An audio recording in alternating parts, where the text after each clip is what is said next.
Hello guys and welcome back to another video. आगे वाली video में हम यूआर्ट की ड्राइवर लिखने वाले हैं। मैंने पिछले वीडियो यूआर्ट के ऊपर बनाया था, पर उस ड्राइवर के कोड में डाइव करने से पहले कुछ इस तरह के कंसेप्ट्स है जो मैं चाहता हूँ कि आप जानो। ठीक है, तो हमने जो जीपीआईओ वाले जो ड्राइवर्स लिखी थी ना, उस पे हम कुछ कोड चेंजेस करेंगे।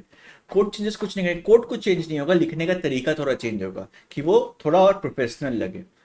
कैसे होगा? इसको हम सी प्रोग्रामिंग में सिंबॉलिक वेरिएबल्स बोलते हैं। चलिए मैं दिखाता हूँ क्या है। ठीक है, सीन चेंज, ओके फाइन। सो अब मेरा ये वाला कोड था, राइट। अभी मैं इसमें कोड में ज़्यादा कुछ चेंजेस नहीं करूंगा, अभी मैं सिंबॉलिक वेरिएबल यूज करूंगा। और सिंबॉलिक वेरिएबल मैं जैसे यूज करता हूँ फिर आपको लगेगा कि अरे यार कोड तो बड़ा प्रोफेशनल हो गया। ठीक है, और ये थोड़ा इंपॉर्टेंट है सामने वाले यूआर्ट की वीडियो के लिए, क्योंकि उसमें मैं सिंबॉलिक वेरिएबल्स वगैरह यूज करूंगा ज़्यादा, क्योंकि वहाँ पर वेरिएबल्स बहुत ज़्यादा है। यहाँ तो बहुत कम है, वहाँ बहुत ज़्यादा है। तो थोड़ा सा प्रोफेशनल भी लगता है चीज़ें। ठीक है, तो चलिए मैं स्टार्ट करता हूँ। सिंबॉलिक वेरिएबल्स क्या होता है? वेरी बेसिकली जब हम डिफाइन करके कोई चीज़ को डिफाइन कर देते हैं, तो इसी को डिफाइन किया हुआ कोई भी चीज़ को हम सिंबॉलिक वेरिएबल बोलते हैं। फॉर इंस्टेंस, जैसे कि लाइन नंबर आप 11 देखो, इसमें क्या कर रहा हूँ मैं? आरसीसी AHB1 इनेबल कर रहा हूँ फॉर जीपीआईओ ए। ठीक है, तो अब मैं आरसीसी मैंने क्लॉक इनेबल कर रहा हूँ जीपीआईओ में। अब जीपीआईओ ए में अगर क्लॉक इनेबल कर रहा हूँ तो इसका मतलब कि जीपीआईओ ए को इनेबल कर रहा हूँ एक तरीके से, है ना। अब जीपीआईओ ए को अगर मैं इनेबल करता हूँ तो उसके लिए मैं क्या कर सकता हूँ? मैं लिख सकता हूँ डिफाइन जीपीआईओ ए EN। ये मेरा वेरिएबल है, ठीक है। और उसके बाद मैं लिख दूंगा इसको करके, इसको कॉपी करके इधर पेस्ट कर दूंगा। ठीक है, इसे पेस्ट कर दिया। अब इसके जगह मैं क्या लिखूंगा? GPIO A EN। ठीक है, कुछ नहीं, मैंने कुछ नहीं किया, मैंने बस ये डिफाइन कर दिया। डिफाइन करने के बाद मैंने यहाँ पे लिख दिया। ठीक है, अब ये मैं क्यों कर रहा हूँ चलो मैं बता रहा हूँ इसे, लेकिन उसके पहले हम GPIO C का भी कर लेते हैं, सभी का कर लेते हैं। ठीक है, अब GPIO A की जगह GPIO C लिखते हैं, फिर यहाँ पे 2 रहेगा और यहाँ पर हम लिखेंगे GPIO C EN। ठीक है, और इस तरीके से जो चीज़ हम कर सकते हैं उस चीज़ को हम कुछ चेंज कर देंगे। फॉर इंस्टेंस कि ये क्या है हमारा? ये है हमारा पिन 13। ठीक है, ये हमारा पिन 13 है, राइट। तो इसको मैं कर सकता हूँ ऐसे, डिफाइन पिन 13, और उसको मैं लिख सकता हूँ कुछ इस तरीके से, क्योंकि यहाँ पे हम क्या चेक करेंगे? पिन 13 में क्या मेरा IDR का वैल्यू 0 है या नहीं है, राइट। वही हम चेक करें यहाँ पर। यहाँ पे हम पिन 13 लिख सकते हैं।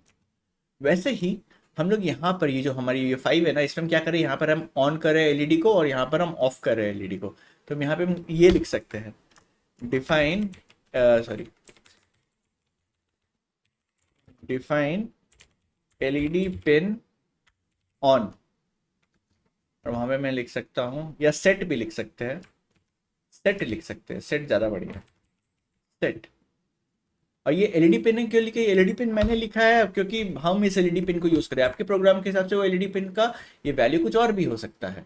ठीक है, वैल्यू कुछ और भी हो सकता है, कोई ज़रूरत नहीं है कि यही होनी चाहिए। इसे मैं कॉपी कर देता हूँ और यहाँ पे सेट था, अब इसे रीसेट लिख देता हूँ। और ये क्या होगा हमारा? आई थिंक 21 था, 21। ठीक है, अब इसको कॉपी करूँगा, इसको मैं पेस्ट कर दूंगा और फिर हम एलईडी रीसेट को लेंगे, कॉपी करेंगे और यहाँ पर पेस्ट कर देंगे। ठीक है, अब जो हमारा ये कोड है ना, अब ये कोड थोड़ा प्रोफेशनल लगा। कुछ चीज़ें यहाँ पर हम नहीं कर सकते सिंबॉलिक तरीके से, जैसे ये मॉडर्न वाली चीज़ों को हम नहीं कर सकते क्योंकि यहाँ पर हम रेगुलर ऑपरेशंस करें।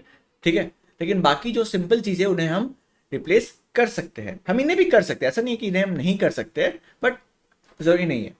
मोटा मोटी अब ये जो अब जो हमारा कोड का जो स्ट्रक्चर आपको दिख रहा है ना, ये जो पूरा कोड का स्ट्रक्चर दिख रहा है, अब ये कहीं ना कहीं थोड़ा सा प्रोफेशनल लग रहा है। ठीक है, तो अभी आने वाले टाइम पे आप जितने भी ड्राइवर कोड पढ़ोगे उसमें देखिए पहले में सिंबॉलिक तरीके से डिफाइन की हुई होती है, और सिंबॉलिक भी जो डिफाइन की हुई होती है ना, ग्रुप की हुई होती है। जैसे कि सारे एनेबल को मैंने एक साथ किया है, पिन को एक साथ किया है, सेट रिसेट को अलग से एक साथ किया है। ठीक है, तो इस तरह से डिफाइन होती है। और ड्राइवर कोड में सिर्फ 2-4 तो नहीं होती है, वहाँ पे मतलब 10-15, मतलब आप 40-50 डिफिनेशन की हुई होती है। ठीक है, कोई भी ड्राइवर का कोड खोलोगे तो आपको वहाँ दिखेगा वो चीज़। तो वही चीज़ हम भी यहाँ पे कर रहे हैं। ठीक है, आशा करते हैं आपको ये छोटा सा चीज़ समझ में आया होगा। ये इंपॉर्टेंट था मेरे लिए बताना, इससे मैं बता रहा हूँ। अगले वीडियो में हम यूआर्ट की ड्राइवर लिखेंगे और उसमें बहुत सारा थ्योरी है, उसमें बहुत बड़ा वीडियो होने वाला, बहुत सारी चीज़ उसमें आपको सीखने को मिलेगी। तो तैयार रहिए, अगले वीडियो में वो आपको मिलने वाला है। चलिए बाय।